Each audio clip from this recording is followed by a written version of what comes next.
আলোচিত জল্লাদ শাহজাহান আমাদের মাঝে আর নেই। দর্শক শ্রোতা, আজ ভোর 5টা 30 মিনিটের দিকে আলোচিত জল্লাদ শাহজাহান কিন্তু দুনিয়ার মায়া ত্যাগ করেছেন। জানা গেছে গতকালকে তার গ্রামের বাড়িতে রাতের বেলা তার বুকের ব্যথা ওঠে। সেখান থেকে পরিবারের সবাই মিলে ঢাকার রাজধানীর একটি হসপিটালে তাকে নিয়ে আসা হয় এবং কি রাতে ভোর 5টার দিকে সারা রাত চিকিৎসাধীন অবস্থায় ছিলেন। ভোর 5টা 30 মিনিটের দিকে ডক্টর তাকে দুনিয়া থেকে বিদায় হয়ে গেছে বলে ঘোষণা করেন। এই জল্লাদ শাহজাহান কিন্তু আমাদের বাংলাদেশে বর্তমান সোশ্যাল মিডিয়াতে, নেট দুনিয়াতে কিন্তু ব্যাপক পরিমাণ আলোচিত এবং সমালোচিত। আপনারা জানেন এই জল্লাদ শাহজাহান একে একে 60 জন ব্যক্তির আইনের সর্বোচ্চ সাজা কার্যকর করেছেন উনি নিজের হাতে। এর ভিতরে উনি কিন্তু আজ থেকে অনেক বছর আগে টোটাল 36টি মামলা ওনার নামে ছিল। 36টি মামলার ভিতরে একটি ছিল অস্ত্র মামলা, আর একটি ছিল ডাকাতি মামলা, আর 34টি মামলা ছিল ওনার নামে, যে 34 জন মানুষকে সে দুনিয়া থেকে বিদায় করে দিয়েছে। সেই 36টি মামলায় তাকে কারাগারে 143 বছরের জেল দেওয়া হয়, কারাদণ্ড দেওয়া হয়। সেখান থেকে কোনো কারণে 79 বছর তার সাজা মকুব, 87 বছর ওনার সাজা মকুব করা হয়। সেখান থেকে 56 বছর সাজা হয়। তার পরবর্তীতে এক পর্যায়ে কমতে কমতে 32 বছর পর্যন্ত জেল খেটে তিনি ছাড়া পান। দর্শক শ্রোতা, ছাড়া পাওয়ার পরে আপনারা জানেন কেরানীগঞ্জে একটি মেয়ের সাথে তার প্রেমের সম্পর্ক হয় একটি ব্যাগ হারানো নিয়ে।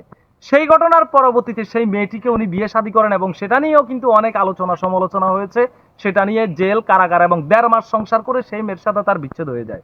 দর্শক শ্রোতা, তার পরবর্তীতে আপনারা দেখেছেন বিভিন্ন শর্ট ফিল্মে, বিভিন্ন কমেডি নাটক বা বিভিন্ন কিছুতে ওনাকে দেখতে পাওয়া গেছে যে অনলাইন সোশ্যাল মিডিয়াতে উনি কোনো প্ল্যাটফর্মে কিন্তু উনি অভিনয় করছেন।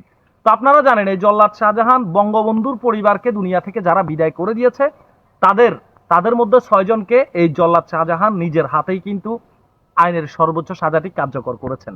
তিনি নিজের হাতেই তাদেরকে সাজা দিয়েছেন। দর্শক শ্রোতা, এই জল্লাদ শাহজাহান সম্বন্ধে আপনাদের ব্যক্তিগত মতামত কমেন্ট বক্সে জানাবেন। আর এই জল্লাদ শাহজাহানকে যেন আল্লাহ তাআলা বেহেশতের উচ্চ মোকাম দান করে, আল্লাহ যেন তাকে জান্নাতুল ফেরদৌস দান করেন। জানি না মানুষের জীবনে কি আছে, প্রত্যেক মানুষের জীবনে কোনো না কোনো ভুল আছে, প্রত্যেক মানুষের জীবনে পাপ পুণ্য আছে, এটাই স্বাভাবিক। তো সবকিছু মিলিয়ে একজন মুসলিমের জন্য বেঁচে থাকা অবস্থা এবং মৃত্যুর পরেও কিন্তু শান্তি কামনা করাটাই কিন্তু একজন মানুষের ইমানি দায়িত্ব।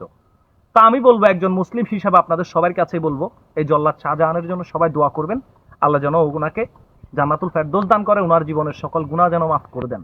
তো জল্লাদ শাহজাহান সম্বন্ধে আপনাদের ব্যক্তিগত মতামত কমেন্ট বক্সে জানাবেন। আর ভিডিওটি যদি ফেসবুক পেজ থেকে দেখে থাকেন ফলো করে দেবেন, ইউটিউব চ্যানেল থেকে দেখে থাকলে সাবস্ক্রাইব করতে ভুলবেন না। তো আসলে আমারও কিন্তু সর্বপ্রথম বিশ্বাস হয়নি যে জল্লাদ শাহজাহান দুনিয়া থেকে বিদায় হয়ে গেছে। আমি যখন কালবেলাতে নিউজ 24, সময় সংবাদ, যমুনা নিউজ, বিভিন্ন চ্যানেলে যখন দেখতে পাচ্ছি যে জল্লাদ শাহজাহান আর নেই, আজকে ভোর 5টা 30 মিনিটের দিকে উনি দুনিয়া থেকে বিদায় হয়ে গেছেন। সবাই ভালো থাকবেন, সুস্থ থাকবেন, আল্লাহ হাফেজ।